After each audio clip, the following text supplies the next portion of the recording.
शादी के बाद भी नहीं बदला मायका। अरे इतनी पुरानी रोटी किचन में पड़ी हुई है, कोई इसे कुत्ते को दे क्यों नहीं देता? माँ, रोटी कुत्ते को देने की क्या जरूरत है? पायल है ना, वो खा लेगी।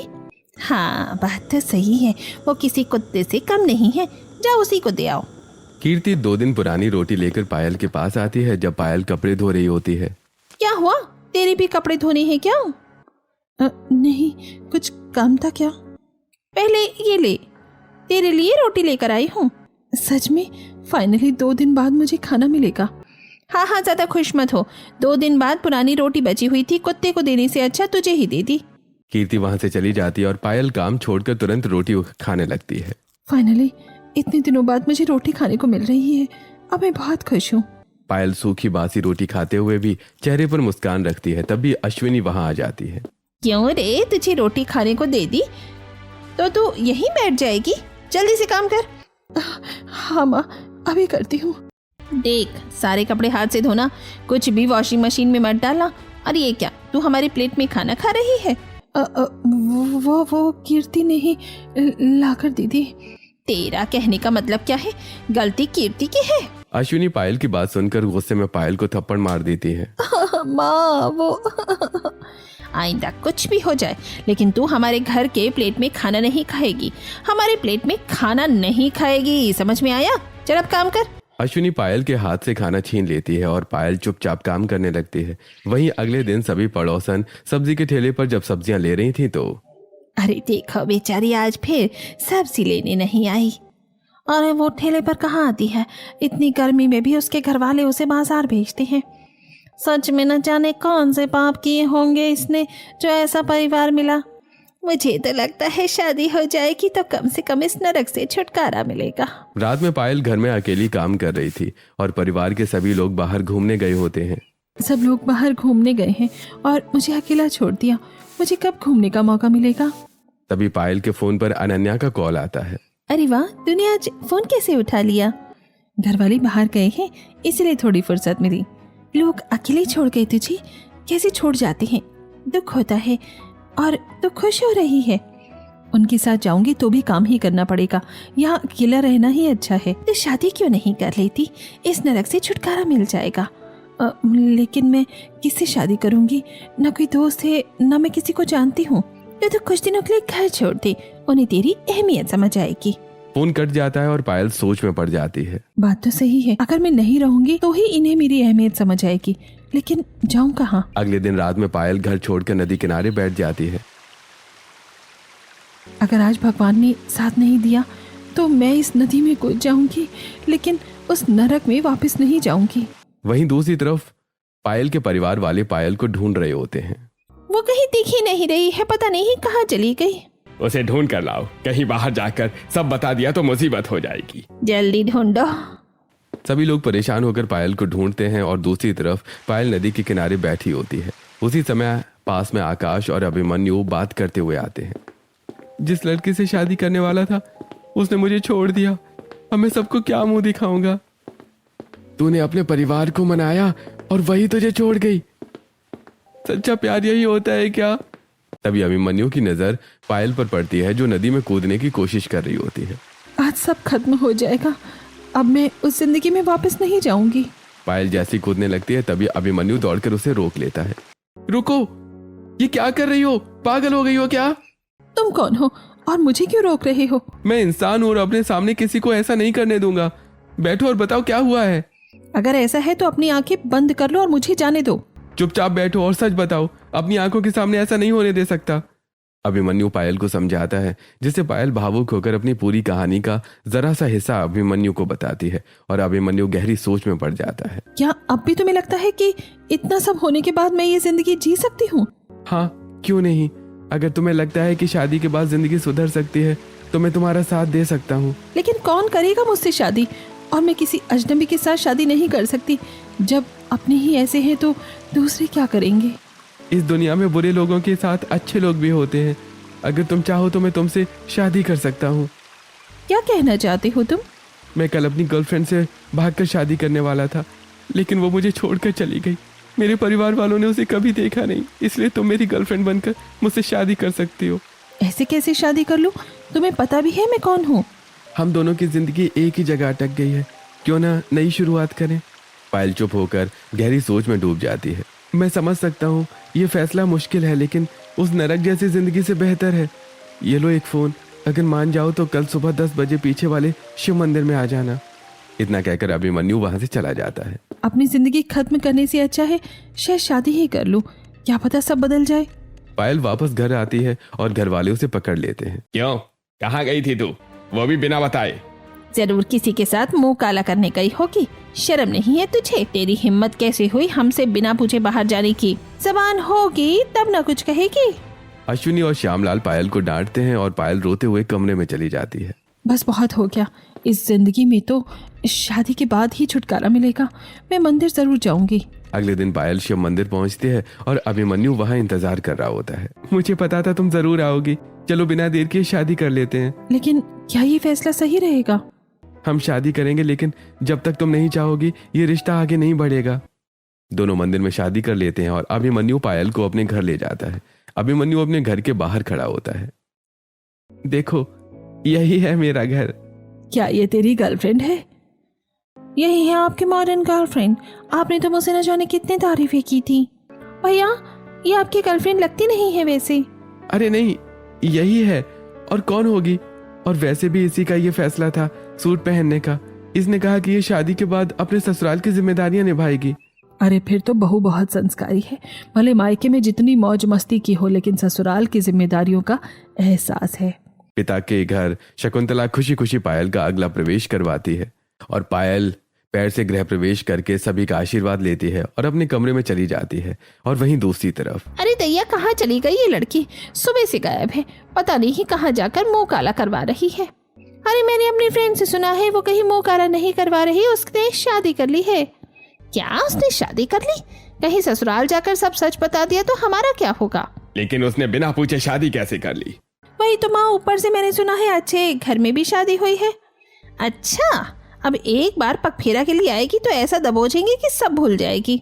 सभी लोग पायल के आने का इंतजार करने लगते हैं। दूसरी तरफ ससुराल में अगले दिन रस्म की तैयारी हो रही होती है और सभी हॉल में बैठे होते हैं। बहू, आज पहली रसोई की रस्म है, क्या बनाओगी? मुझे तो देखकर नहीं लगता कि तुम्हें कुछ बनाना भी आता होगा। हाँ भाभी, अगर आता हो तो मेरे लिए कचौड़ी बना देना। आप लोग बता दीजिए क्या खाना है, मैं सबके लिए स्वादिष्ट खाना बना दूंगी।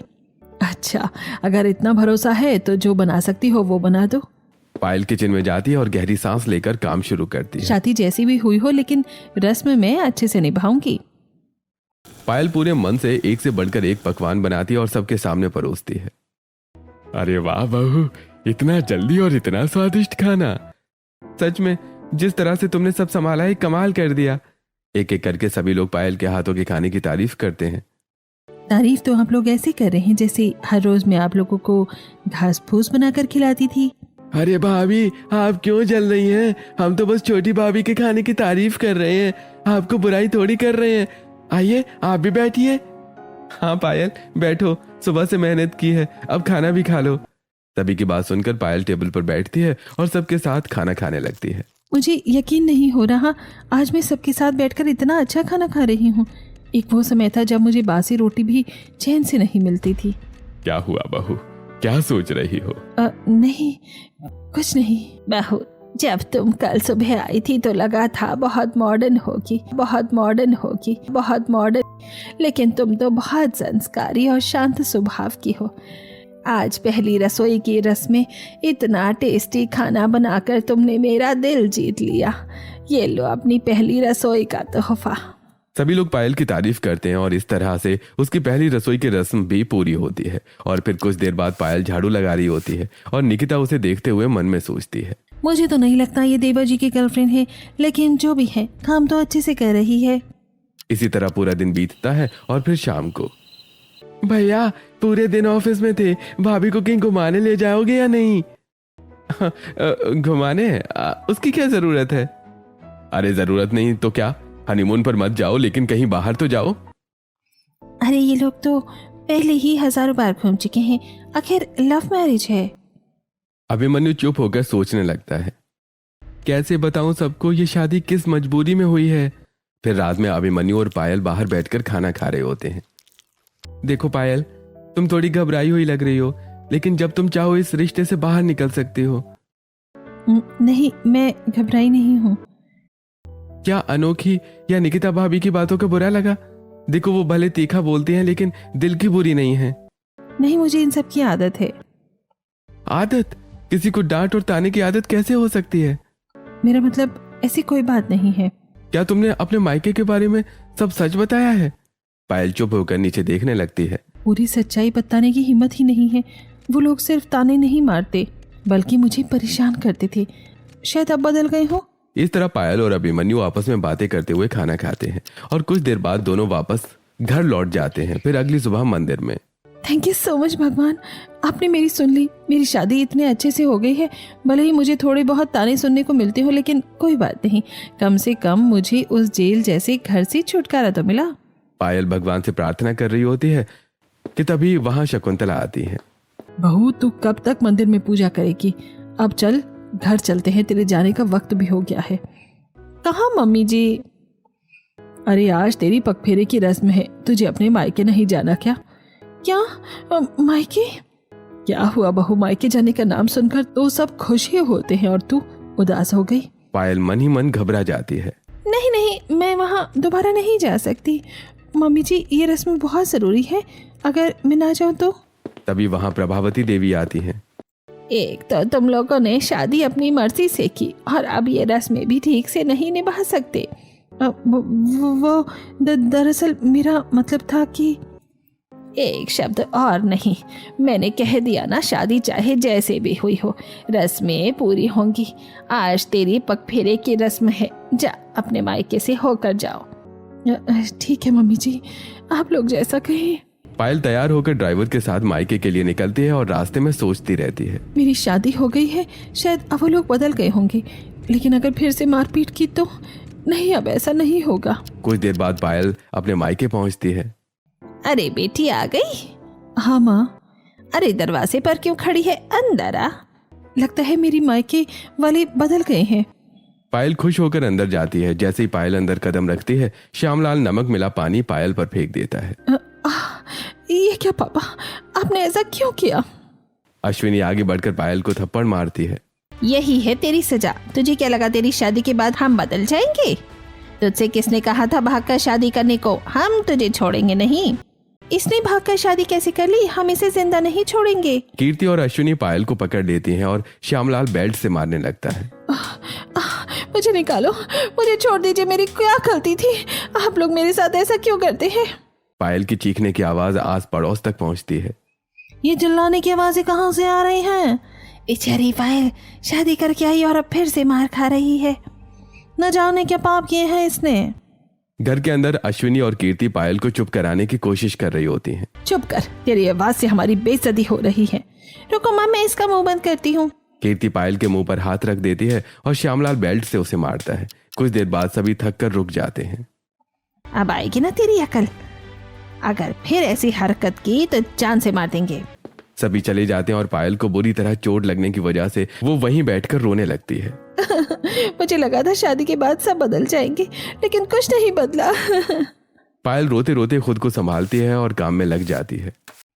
इतनी मार खाने के बाद भी काम कर रही है, वाह अच्छी है, अब इसे मजा चखाती हूँ। कीर्ति पायल के पैरों के पास छोटे छोटे कील फेंक देती है और पायल अनजाने में उन पर पैर रख देती है। ये क्या? अरे ओ, कील ही तो है।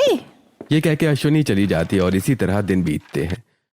अलग अलग तरह से पायल को वो तंग करने लगती है, साथ ही टॉर्चर भी। वहीं दूसरी तरफ पायल इतने दिनों से मायके में है, पता नहीं कैसी होगी, मुझे जाकर उसे ले आना चाहिए। हाँ जाकर ले आ, अगर उसका मन होगा तो वो आ जाएगी। ठीक है, मैं आज ही जाऊंगा। ये सोचकर अभिमन्यु ऑफिस का काम करने लगता है और फिर शाम को अभिमन्यु पायल के मायके पहुंचता है। अरे दमाजी, आप? पायल को लेने आया हूं। आओ बेटा बैठो। पायल चाय लेकर आती है। पायल, ये चेहरे पर चोट के निशान कैसे? वो मैं। तभी अश्विनी पायल का हाथ पकड़कर उसे अंदर ले जाती है। अरे पायल को क्यों ले गई? अरे कुछ काम होगा। दूसरी तरफ कमरे में अश्विनी पायल को घूर रही होती है। हाँ माँ, आपकी वजह से मेरी चूड़ी टूट गई है। अभी चूड़ी टूटी है, कहीं तेरा मुंह भी तोड़ दूंगी मैं। मेरी बात ध्यान से सुन। अगर तूने अपने ससुराल वालों के सामने जरा सा भी मुंह खोला ना तो मैं तेरे साथ तेरे पति को भी खत्म कर दूंगी। माँ आप ये क्या कह रही हैं? तुझे पता है ना हम कितने अमीर हैं। 2 पैसे फेंकेंगी तो 4 गुंडे आकर तेरे पति को कब ऊपर पहुंचा देंगे तुझे पता भी नहीं चलेगा। पायल डर कर चुप हो जाती है और मन ही मन सोचती है, मैं तो ये सब सहती आई हूँ, लेकिन अब उनकी जान खतरे में नहीं आने दे सकती। मैं किसी को कुछ नहीं बताऊंगी। क्या हुआ, क्या सोच रही है? नहीं नहीं कुछ नहीं माँ, मैं किसी को कुछ नहीं बताऊंगी। बस आप मेरे पति को कुछ मत कीजिए। चल ठीक है, अब जा चुपचाप। अश्विनी पायल को नीचे हॉल में लेकर आती है और अभिमन्यु के साथ उसे वापस ससुराल भेज देती है। पायल ससुराल पहुंचती है और सभी उसके चेहरे पर लगे अलग अलग जगह के निशान को देखते हैं। अरे आ गई बहू तू। हाँ, मैं इसे लेने चला गया था। देवरानी जी आपके चेहरे पर ये चोट का निशान कैसे? वो दरअसल मैं कुकर पर दाल बना रही थी, तभी गैस फट गया। भाभी आप क्या कह रही हैं? दाल पर कुकर? मेरा मतलब था कुकर में दाल बना रही थी, इस वजह से कुकर फट गया। अरे कुछ छुपा तो नहीं रही हमसे? नहीं, मैं कुछ क्यों छुपाऊंगी, मैं अपने कमरे में जा रही हूँ। पायल लड़खड़ाते हुए अपने कमरे में चली जाती है। ये पायल लड़खड़ा क्यों रही थी? क्या इसके पैरों में चोट है?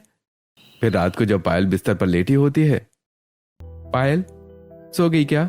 नहीं, बस लेटी हूँ। अरे देखो, मैं तुम्हारे लिए पायल लेकर आया हूँ। इसकी क्या जरूरत थी? मैं अपने हाथों से पहनाऊंगा। पायल घबरा जाती है। अगर इन्होंने पायल पहनाई तो पैरों की चोट देख लेंगे। क्या हुआ, चलो उठो। पायल मना करती है, लेकिन अभिमन्यु प्यार से उसके पैर पकड़कर पायल पहनाने लगता है।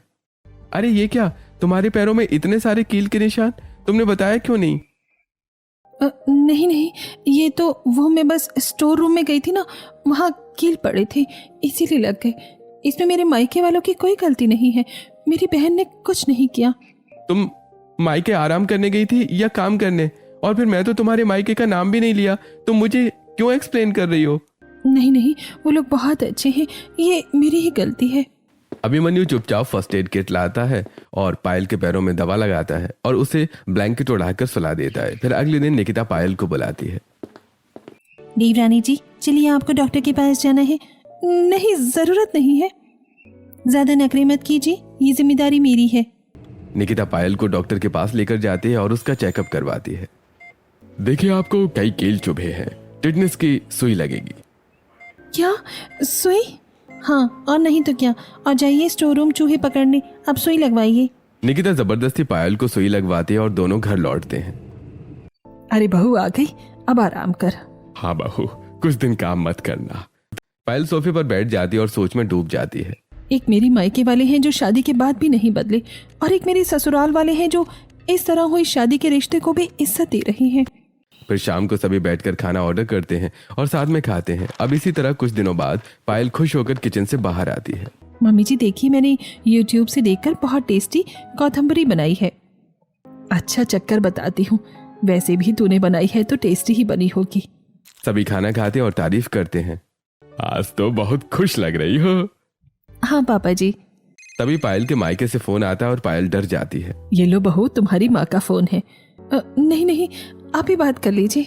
पायल वहां से चली जाती है और शकुंतला फोन उठाती है। नमस्ते, पायल से बात करनी थी। वो काम में है, आप बताइए। ये सब पता है मुझे, वो काम कर रही है या मुझसे बात नहीं करना चाहती, लेकिन मैं भी कम नहीं हूँ। क्या बताऊँ, मेरी तबीयत बहुत खराब है, पायल को 2 दिन के लिए भेज दीजिए। हाँ हाँ क्यों नहीं, भले ही वो हमारे घर की बहू है, लेकिन बेटी तो आपकी भी है। अश्विनी खुश हो जाती है और शकुंतला फोन रख देती है। और फिर शाम को जब पायल को मायके जाने की खबर सुनाती है तो क्या मायके? नहीं नहीं, मैं मायके नहीं जाऊंगी, मैं मायके नहीं जाऊंगी किसी भी कीमत पर। क्या हुआ बहू, एक बहू मायके जाने के नाम से खुश हो जाती है, और एक तू है जो ऐसे डर रही है जैसे जेल भेजा जा रहा हो। मेरा मायका किसी जेल से कम नहीं है। मैंने सोचा था शादी के बाद बदल जाएंगे वो लोग, लेकिन वो तो वैसे के वैसे ही हैं जैसे पहले थे। जब मैं पगफेरे में गई थी तब। ये ले, इस क्रीम को लगा ले, वैसे भी ससुराल वाले तुझसे प्यार करते हैं, इसे लगाकर और सुंदर दिखेगी। नहीं, मुझे इसकी जरूरत नहीं है। मैंने कहा ना इसे लगा, चुपचाप लगा रही है या नहीं? मैं अभी लगाती हूँ, ये क्रीम ही तो है, लगा लेती हूँ, क्या फर्क पड़ता है, नहीं लगाई तो मार खानी पड़ेगी। पायल जैसे ही क्रीम लगाती है उसके चेहरे पर लाल दाने निकल आते हैं और चेहरा जलने लगता है। माँ माँ ये क्या हो गया? इसमें क्या था? जल रहा है। ये क्रीम एक्सपायरी थी।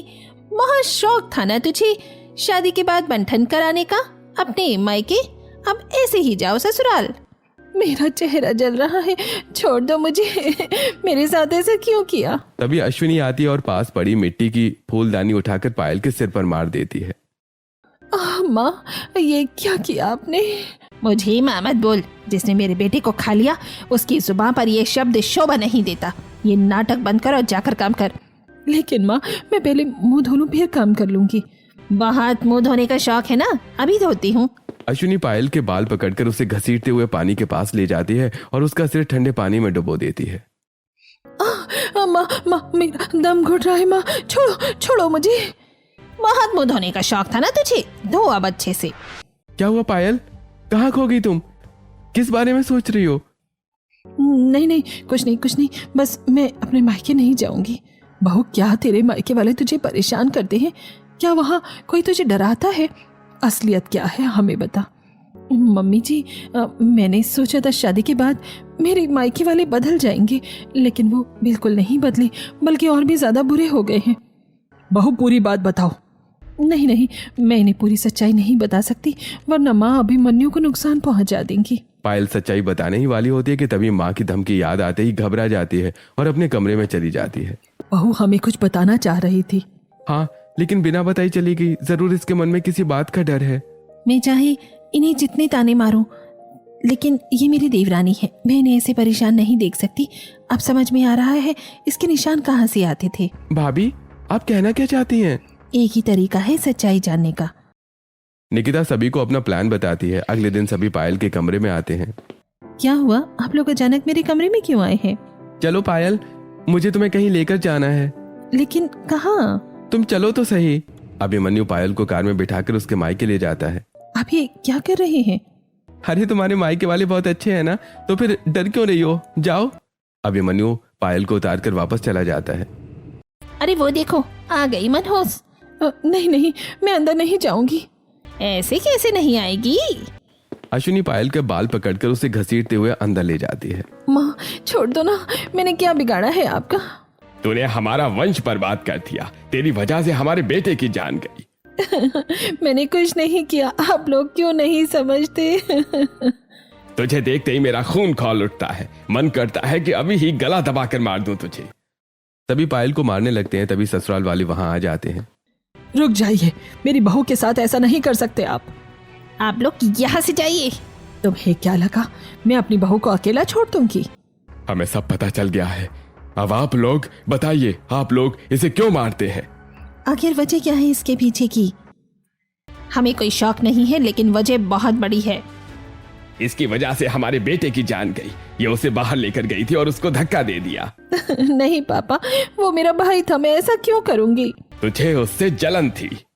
नहीं, मैंने उसे बचाने की कोशिश की थी, मैं नहीं बचा पाई।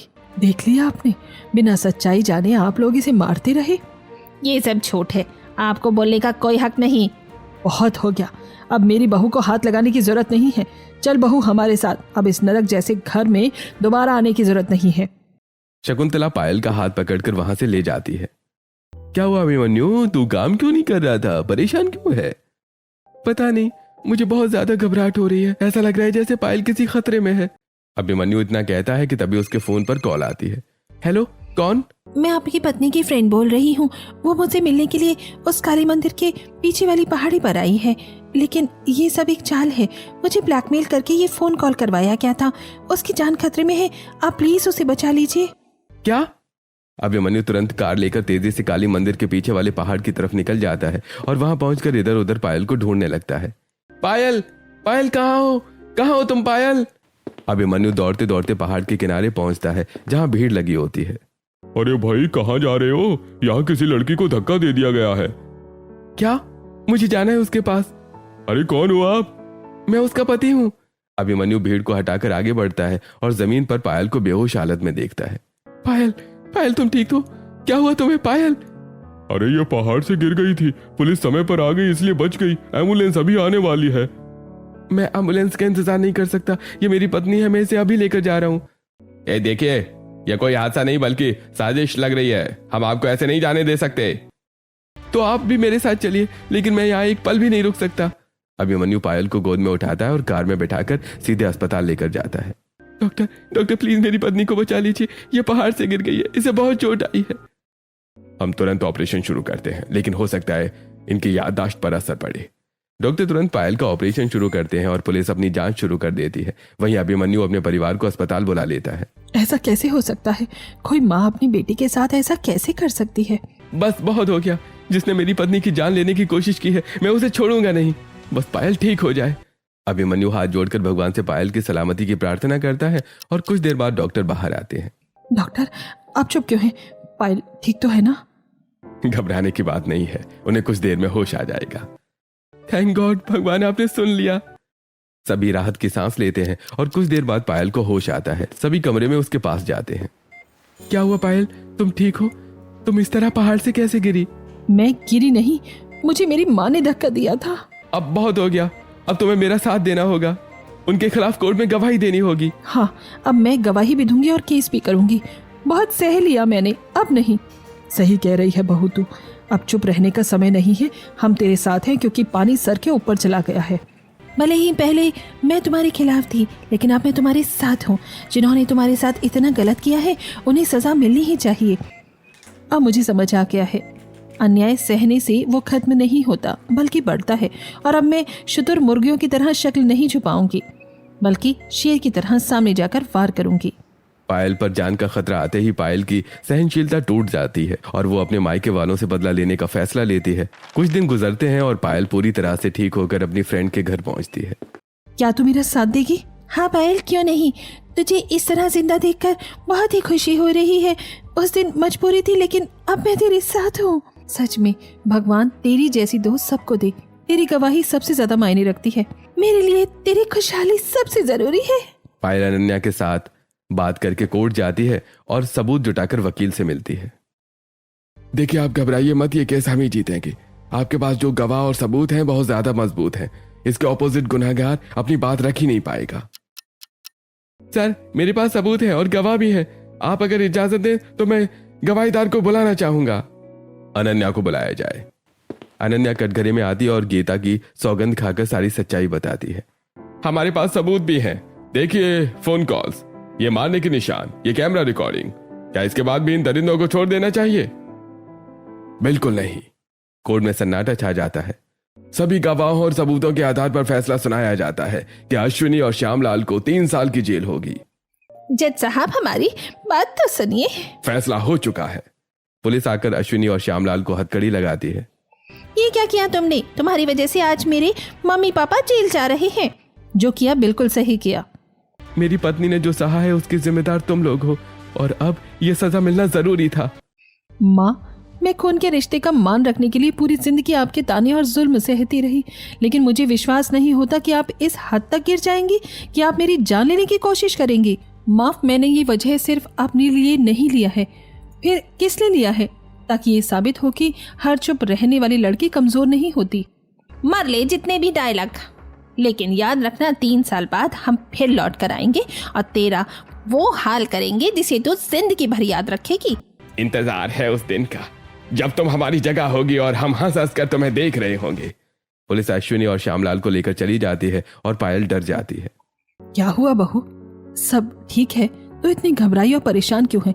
तुझे तो खुश होना चाहिए, तूने अपना बदला ले लिया। हाँ, शादी के बाद भी न बदलने वाले मायके से बदला लेकर तुमने उन्हें आखिरकार सुधार ही दिया।